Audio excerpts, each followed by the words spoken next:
အားလုံးပဲမင်္ဂလာပါရှင်အမျိုးသမီးတွေလာစဉ်လာတိုင်းကြုံတွေ့နေရတဲ့ဓမ္မတာနင်းပြီးအသားရည်ညှဉ်းနှွမ်းတာတွေနောက်ကဓမ္မတာလာစဉ်နာကျင်ကြိုက်ခဲရတွေမိရဲ့သွေးဆုံးချိန်မှာခံစားနေရတဲ့ဝေဒနာတွေကိုသက်သာစေမဲ့ဆေးပင်ရှိရဆိုလို့ရှိရင်စိတ်ဝင်စားကြပါသလားအဲ့ဒါကတော့ဒေါင်းခွေးဆေးပင်ပဲဖြစ်ပါတယ်ဒေါင်းခွေးဆေးပင်ကိုတရုတ်တိုင်းရင်းဆေးပညာမှာရာစုနှစ်ပေါင်းများစွာကလေးကသုံးခဲ့ကြပြီးတော့အမျိုးသမီးကျန်းမာရေးအတွက်များစွာအထောက်အကူပြုပါတယ်သိပ္ပံနည်းစာလေ့လာမှုတွေအရဒေါင်းခွေးဆေးပင်မှာဆိုလို့ရှိရင်အမျိုးသမီးဟော်မုန်းအီစထရိုဂျင်လိုမျိုးအာနိသင်ရှိတဲ့ဆေးဘက်ဝင် drug ပေါင်းတွေပါဝင်ပါတယ်ဒါအပြင်တအိမ်ကြက်သားကိုပြေလျော့စေပြီးတော့ဒီသွေးလက်ပတ်မှုကိုကောင်းစေရကြောင်းရာသီလာစဉ်နာကျင်ကြိုက်ခဲရာတွေကိုသက်သာစေပါတယ်သွေးဆုံးကာနီးနဲ့သွေးဆုံးပြီးသူတွေမှာဖြစ်တတ်တဲ့အမျိုးသမီးဟော်မုန်းအီစထရိုဂျင်လျော့နေလာတာကြောင့်ခန္ဓာကိုယ်အပူအေးမမျှတာပဲချိန်ထိန်ဖိန်ထိန်ဖြစ်တာတွေ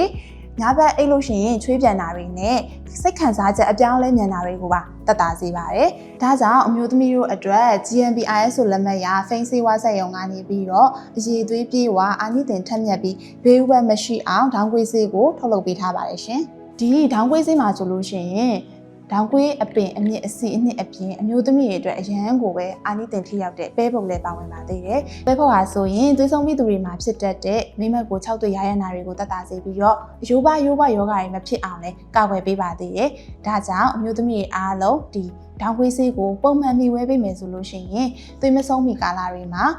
ဓမ္မတာမှန်စေမယ်ဓမ္မတာလာစဉ်နာကျင်ကြိုက်ခဲရတွေကိုသက်သာစေမယ်သွေးဆုံးပြီးကာလတွေမှာတော့ဒီသွေးဆုံးကိုင်ဝေဒနာတွေကိုသက်သာစေပြီးတော့သွေးမဆုံးပြီးကာလတွေလိုပဲလှပနှုတ်ပြနေစီမှာပဲဖြစ်ပါတယ်ရှင်ကဲအားလုံးပဲဆေးကိုဘယ်လိုတောက်ရမလဲဆိုတာသိချင်နေကြပြီမလားဒီဒေါင်းခွေးဆေးကိုအသက်18နှစ်ပြည့်ပြီးရဲ့ဓမ္မတာနဲတဲ့အမျိုးသမီးလေးတွေမိရဲ့သွေးဆုံးကိုင်ဝေဒနာခံစားနေရတဲ့အမျိုးသမီးတွေညစာစားပြီးရတဲ့တနေ့ကိုတစ်ထောင်ပုံမှန်တောက်ပေးမယ်ဆိုလို့ရှိရင်တော့လှပနှုတ်ပြတွေကိုယူဆောင်လာပေးမှာပါဒါပေမဲ့ဆေးတောက်တော့မယ်ဆိုလို့ရှိရင်တော့သတိပြုရမယ့်အချက်လေးတွေရှိပါတယ်။ကိုဝင်ဆောင်တဲ့နှုတ်တိုင်းမိခင်တွေ